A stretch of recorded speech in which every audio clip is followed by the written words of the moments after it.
నమస్తే. ఇప్పుడు అంతా సోషల్ మీడియా యుగం నడుస్తూ ఉంది. ఏ విషయమైనా చాలా తొందరగా చేరిపోతుంది. సోషల్ మీడియా అట్లా అయిపోయింది. అది ఏదైనా కానీ యూట్యూబ్ అనుకోండి, ఫేస్బుక్ అనుకోండి, ఇన్స్టాగ్రామ్ అనుకోండి, లేకపోతే ట్విట్టర్ అనుకోండి, ఏదన్నా కానీ సోషల్ మీడియా యుగం నడుస్తూ ఉంది. మొన్న పుట్టినటువంటి సిజేపీ కాక్రోచ్ జనతా పార్టీ కూడా సోషల్ మీడియాలోనే పుట్టింది. సోషల్ మీడియాలోనే మెసేజ్లు పెట్టుకొని ఒకరికొకరు మాట్లాడుకొని ధర్నాలు చేసిండ్రు, రాస్తారోకలు చేసిండ్రు. జంతర్ మంతర్ దగ్గర అయితే యుద్ధమే చేసిండ్రు. ఏం లేదు, అది సోషల్ మీడియా గ్రూపే అంతే. వాళ్ళు సభలో పెట్టి ఇట్లా అట్లా పత్రిక ప్రకటనలు కూడా పెద్ద ఏం లేవు. సోషల్ మీడియాలో ఒక మెసేజ్ ఇవ్వడం, ఒక మాట్లాడడం, జంతర్ మంతర్లో ఈ టైంకు లేదా ఈ డేటుకు మనం నిరసన కార్యక్రమం చేస్తామని మామూలుగా మెసేజ్ ఇచ్చుకున్నారు. అందులో భాగంగా జంతర్ మంతర్లో ధర్నాలు, రాస్తారోకలు చేసి వాళ్ళు అనుకున్నది కూడా సాధించారు, జెన్జీ యువత ముఖ్యంగా. అయితే ప్రధాని మోడీ కూడా స్పందించిండు జెన్జీ యువత గురించి.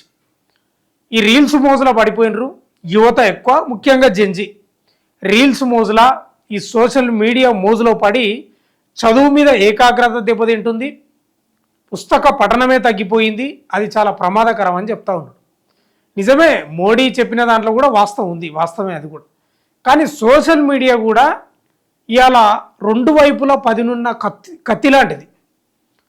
నిజంగా మంచి ఉపయోగించుకుంటే మంచిదే, కానీ చెడుకు ఉపయోగించుకుంటున్న వాళ్ళు కూడా ఉన్నారు. దానివల్ల టైం వేస్ట్ చేయడం, లేకపోతే ఏమన్నా అనవసరమైన వీడియోలు చూడడం, అనవసరమైన మెసేజ్లు చూడడం, ఇట్లా రెండు రకాలుగా ఉంది.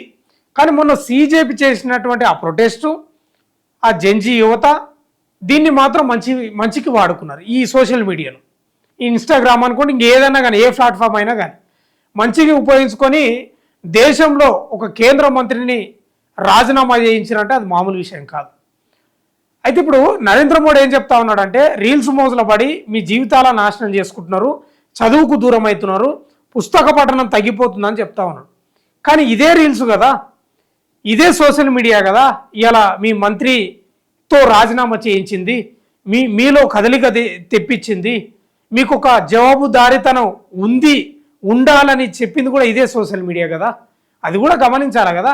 ఇప్పుడు జంతర్ మంతర్రా ఎన్నో రోజుల నుంచి, దాదాపు 36-40 రోజుల నుంచి ధర్నాలు, రాస్తారోకలు, నిరసన కార్యక్రమాలు చేస్తుంటే అక్కడ జెన్జీ యువత లేకపోతే కాక్రోచ్ జనతా పార్టీ ఎవరన్నా కానీ కనీసం తొంగి చూశారా? సరే, ఎందుకు చేస్తున్నారు యువత? మన దేశ పౌరులు కదా, మన కోట్లు వేసిన వాళ్ళు కదా, ఏం బాధ వచ్చింది వాళ్ళకు, వాళ్ళ డిమాండ్స్ ఏందని కనీసం మీ మంత్రులో లేకపోతే ఎవరన్నా పోయి చర్చించరా? చర్చించలేదు. ఇవాళ ఏమైంది? మీరు కూడా సోషల్ మీడియాలో వీడియో పెట్టి మెసేజ్ ఇవ్వాల్సిన అవసరం వచ్చిందంటే అది సోషల్ మీడియా యొక్క పవర్, అది జెన్జీ పవర్, సీజేపీ పవర్ కూడా అనుకోవచ్చు మరిగా, అంతే కదా. నరేంద్ర మోడీ కూడా ఈ మధ్యలో సెల్ఫీ వీడియోలు మాట్లాడి పెడతా ఉన్నాడు కదా ఇన్స్టాగ్రామ్లో. అది ఏంది, దేనివల్ల వచ్చింది? అది ఈ సోషల్ మీడియాలో ఉండే ఆ యొక్క పవర్ వల్ల, ఆ కదలిక వల్ల, ఆ గ్యాదర్ వల్లనే కదా. 100% మీరు చెప్పింది కరెక్టే, దాన్ని చెడుకు వాడుకోవద్దు, మంచికి వాడుకోవాలి, తప్పులేదు. కానీ ఇలా యువత కూడా చాలామంది దాన్ని చెడుకు వాడుకుంటున్నారు, టైంపాస్ చేస్తూ ఉన్నారు. ఆ రీల్స్ ఎట్లుంటాయి మీకు మనకు తెలిసిన అంశమే. ఫోన్ చేసి నేను ఇన్స్టాగ్రామ్ ఓపెన్ చేసిన అనుకో, అవి తెల్లని దాకా వస్తూనే ఉంటాయి, తెల్లారే వరకు వస్తూనే ఉంటాయి. మన కళ్ళు గుంజాలే, మనకు నిద్రనన్న రావాలి, కానీ ఏంది ఇన్స్టాగ్రామ్లో ఆ రీల్స్ మాత్రం అట్లా ఉంది ఆ ప్రవాహం. అది వరద ప్రవాహం, జీవనది లాగా పారుతూనే ఉంటుంది. నిజంగానే డేంజర్ రకంగా. అయితే ఒక ఢిల్లీలో ఒక పుస్తక ఆవిష్కరణలో నరేంద్ర మోడీ మాట్లాడిండు. ఏం మాట్లాడుతున్నాడు అంటే, ఒకసారి ఈ ఆర్టికల్ చదువుదాం మనం. షార్ట్ కట్ పనికిరాదు, రీల్స్తో తగ్గుతున్న ఏకాగ్రత, ఆలోచన శక్తి, యువత డిజిటల్ వినోదానికి అలవాటు పడొద్దు, పుస్తక పఠనం వ్యక్తిత్వాన్ని తీర్చిదిద్దుతుంది. రామ్నాథ్ కోవింద్ ఆత్మకథ పుస్తకావిష్కరణలో ప్రధాని మోడీ వ్యాఖ్యలు చేసింది. యువత డిజిటల్ వినోదానికి అలవాటు పడొద్దు అని చెప్తాను.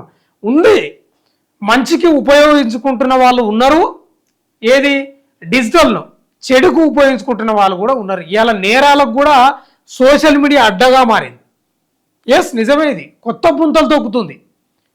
అదేవిధంగా మంచికి వాడుకుంటున్న వాళ్ళు కూడా ఉన్నారు. ఒకవేళ టైంపాస్కు చెడుకు వాడితే వాడకపోవడమే మంచిది. నరేంద్ర మోడీ చెప్పిందన్న తప్పేం లేదు. పుస్తక పఠనం వ్యక్తిత్వాన్ని తీర్చిదిద్దింది. ఇది 100% నిజమే.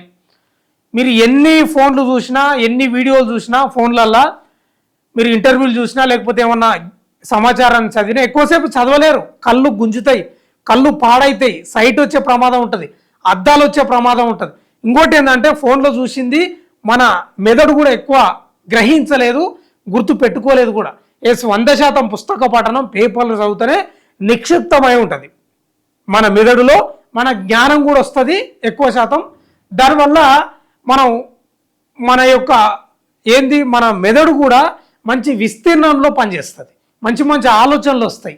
మనకు మంచి ఆలోచనలతో పాటు మంచి వ్యక్తిత్వం కూడా ఏర్పడే అవకాశం 100% ఉంటుంది.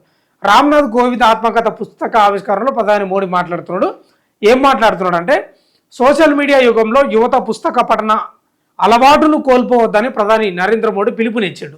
మాజీ రాష్ట్రపతి రామ్నాథ్ కోవింద్ ఆత్మకథ triumph of the Indian republic, my life my struggles పుస్తకాన్ని ఢిల్లీలో ఆయన ఇవాళ ఆవిష్కరించి మాట్లాడినంట. ఈ సందర్భంగా రీల్స్, సోషల్ మీడియా పెంచుతున్న షార్ట్కట్ సంస్కృతి పట్ల ప్రధాని యువతను హెచ్చరించారు. నేటి డిజిటల్ యుగంలో సెకండ్ల వ్యవధిలో మారే రీల్స్పై దృష్టి పెట్టడం వల్ల జెంజీలో ఏకాగ్రత, లోతైన ఆలోచన శక్తి తగ్గిపోతుందన్నారు. జీవితంలో నిజమైన పాఠాలు నేర్చుకోవడానికి ఆత్మకథలు చదవాలని సూచించారు. మహనీయులు, ప్రముఖుల జీవిత చరిత్రలు, ఆత్మకథలు చదవడం వల్ల వారు ఎదుర్కొన్న సవాళ్లు, సాధించిన విజయాల నుంచి ఎంతో నేర్చుకోవచ్చని అన్నారు. పుస్తక పఠనం వ్యక్తిత్వాన్ని తీర్చిదిద్దడమే కాకుండా సమాజం పట్ల బాధ్యతాయుతమైన దృక్పథాన్ని పెంపొందిస్తుందని తెలిపారు. యువత డిజిటల్ వినోదానికి పరిమితం కాకుండా పుస్తకాలు చదివే అలవాటు నిరంతరం కొనసాగించాలని ప్రధానంగా దేశానికి సేవ చేసిన వారి అనుభవాలను చదివి స్ఫూర్తి పొందాలని నరేంద్ర మోడీ చెప్తా ఉన్నాడు. నరేంద్ర మోడీ గారు మంచిదే, మీరు చెప్పిన మాటలు నిజంగా సత్యమే, సత్యదూరమైన మాటలు కాదు, 100% సత్యమైన మాటలే. కానీ యువత ఆలోచనలు కూడా గమనించండి. మీరు పదవులను పట్టుకొని వేలాడడం కాదు, బాధ్యతాయుతంగా ఏమన్నా జరిగినప్పుడు ఆ పదవులకు రాజీనామా చేసే దృక్పథం కూడా మీలో ఉండాలి. 100% ఆ బాధ్యత గుర్తెరగాలి. మీకు సంబంధం లేకపోవచ్చు, మీ పాత్ర లేకపోవచ్చు, కానీ బాధ్యత ఉండాలి కదా, ఒక జవాబుదారితనం ఉండాలి కదా. యువత కోరుకున్నది కూడా అదే, ఇవాళ జెంజీ యువత కోరుకున్నది కూడా అదే. అందుకే మీరు జెంజీ యువతకు తలొగ్గి, వాళ్ళ డిమాండ్లకు తలొగ్గి ఈ ప్రొటెస్ట్ ఎక్కడి వరకు పోతుందో అని ఊహించడానికే భయపడి ఇవాళ రాజీనామా చేశారు. 100% మీరు చెప్పిన ఆలోచనలు కానీ సూచనలు కానీ యువత పాటించాలి. రీల్స్ నిజంగానే యువత కూడా రీల్స్ మోసలో చాలామంది పడిపోయారు. ఇక అంటే రీల్సే, కొంత టైం దొరికితే కదా రీల్స్ చూడడం. దీనివల్ల ఏమైంది తెలుసా, ఇప్పుడు ఆప్టికల్ షాపులకు, ఈ కళ్ళద్దాల షాపులు ఉంటాయి కదా, వాళ్ళ గిరాకీ పెరిగింది, నిజమే పెరిగింది. అందరికి సైట్లు, కళ్ళు గుంజడం, డ్రాప్ చేసుకోవడం, వాళ్ళకి గిరాకీ ఎక్కువైంది. పేషెంట్లు అంతా ఇప్పుడు ఆప్టికల్ షాపులో పోతున్నారు, కంటి ఆసుపత్రులకు పోతున్నారు. కాబట్టి 100% యువత కూడా ఆలోచన చేయాలి. ఎట్ ద సేమ్ టైం మీరు దేశ ప్రధానిగా, దేశాన్ని పాలిస్తున్నటువంటి వ్యక్తిగా మీరు జవాబుదారీతనంతో యువత యొక్క ఆలోచనలను కూడా మీరు గ్రహించాలి.